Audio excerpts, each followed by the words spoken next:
Robo doméstico. Hace unos 10 años, quizá más, quizá menos, visité una cárcel de mujeres. Era un antiguo palacio construido en tiempos de Enrique IV, cuyos altos tejados de pizarra dominaban una sombría pequeña ciudad del mediodía a orillas de un río. El director de esta cárcel estaba próximo a la edad de la jubilación. Tenía ideas propias y sentimientos humanos.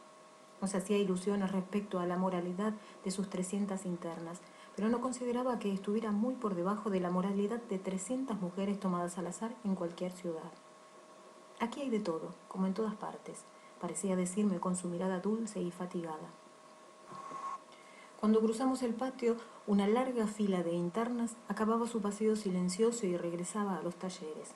Había muchas viejas con aspecto bruto y solapado. Mi amigo, el doctor Cabán, que nos acompañaba, me hizo observar que casi todas aquellas mujeres tenían alguna tara característica, que el estrabismo era frecuente entre ellas, que eran unas degeneradas y que había muy pocas que no estuvieran marcadas por los estigmas del crimen, o al menos del delito. El director sacudió lentamente la cabeza. Vi que no compartía las teorías de los médicos criminalistas y que seguía persuadido de que en nuestra sociedad los culpables no son siempre muy diferentes de los inocentes. Nos condujo a los talleres. Vimos a las panaderas, a las planchadoras, a las lavanderas trabajando. El trabajo y la limpieza ponían allí un poco de alegría. El director trataba a todas las mujeres con bondad. Las más torpes y las más perversas no le hacían perder ni su paciencia ni su benevolencia. Consideraba que hay que pasarles bastantes cosas a las personas con las que uno convive, que no hay que exigirle demasiado ni siquiera a las delincuentes y a las criminales, y contrariamente a lo que era habitual, no le exigía a las ladronas y a las alcahuetas que fueran perfectas por el hecho de estar pagando su condena. No creía en absoluto en la eficacia moral de los castigos y renunciaba a hacer de la cárcel una escuela de virtud. No creía que se haga mejor a las personas haciéndoles sufrir, por ello evitaba todo cuanto podía los sufrimientos a aquellas desgraciadas. No sé si tenía sentimientos religiosos, pero no concedía ninguna significación moral a la idea de expiación. Interpreto el reglamento, me dijo, antes de aplicarlo, y se lo explico personalmente a las detenidas. Por ejemplo, el reglamento ordena silencio absoluto. Pero si guardaran silencio absoluto, todas se volverían idiotas o locas. Debo pensar, que no es eso lo que pretende el reglamento. Les digo, el reglamento les ordena guardar silencio. ¿Qué significa esto? Significa que las vigilantes no deben oírlas. Si se les oye, serán castigadas. Si no se les oye, no habrá ningún reproche que hacerles.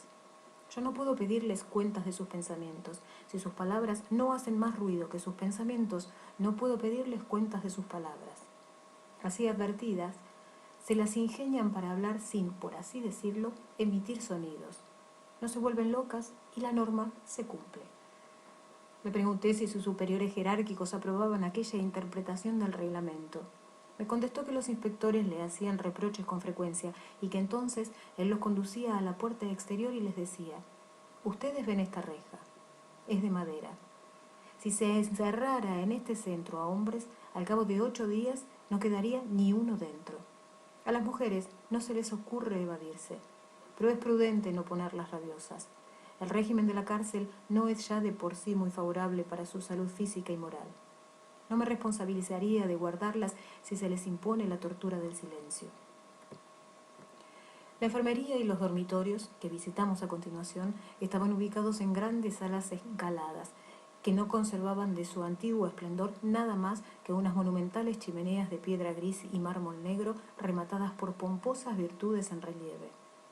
Una justicia esculpida hacia 1600 por algún artista flamenco italianizado, con el pecho al aire y el muslo fuera de su túnica abierta, sujetaba con su robusto brazo una balanza alocada cuyos platillos chocaban como címbalos. Aquella diosa dirigía la punta de su espada hacia una pequeña enferma acostada en una cama de hierro, sobre un colchón tan delgado como una toalla doblada. Habríase dicho una niña. ¿Y bien? ¿Se encuentra mejor?, le preguntó el doctor Cabán. Oh, sí, señor, mucho mejor, y sonrió. Bueno, sea muy prudente y se curará. Miró al médico con unos grandes ojos llenos de alegría y esperanza. Es que esta pequeña ha estado muy grave, dijo el doctor Cabán, y seguimos. ¿Por qué delito está condenada? No es por un delito, es por un crimen. Ah, infanticidio.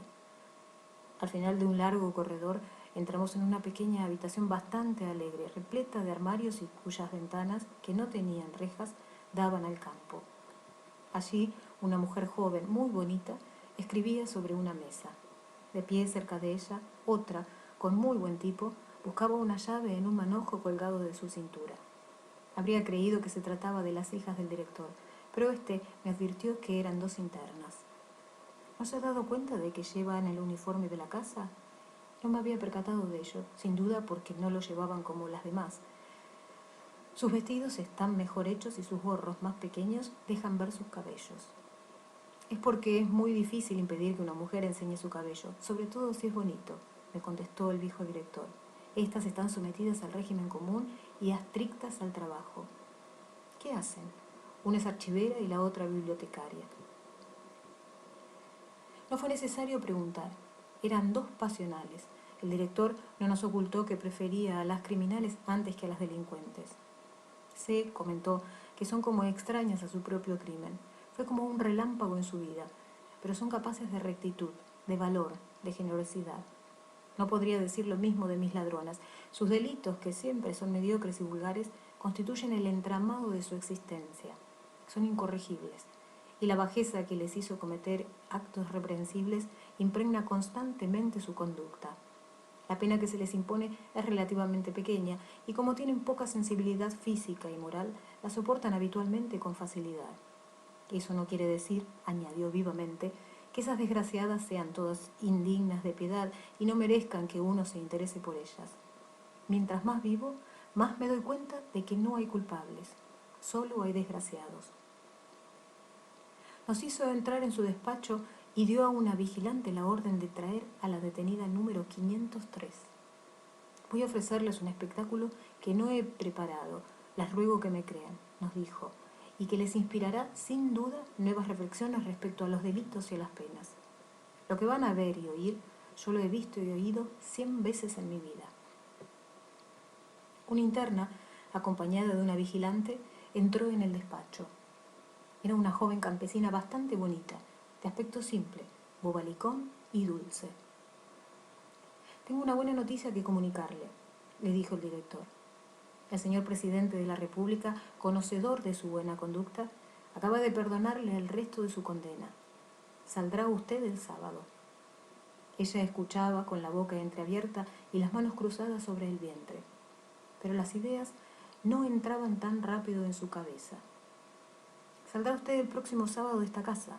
Será libre. Esta vez comprendió. Sus manos se levantaron en un gesto de desesperación y sus labios temblaron. ¿Es verdad que tengo que irme? Pero entonces, ¿qué va a ser de mí? Aquí estoy comida, vestida y todo. ¿No podría usted decirle a ese buen señor que es mejor que me quede donde estoy? El director le hizo ver con dulce firmeza que no podía rechazar la gracia que se le había concedido. Luego le advirtió que al marcharse recibiría una suma de 10 o 12 francos. Salió del despacho llorando. Yo pregunté qué era lo que había hecho. Él repasó un registro. 503. Era criada de unos agricultores. Le robó unas enaguas a sus amos. Robo doméstico. Ya sabe, la ley castiga severamente el robo doméstico. Anatole France.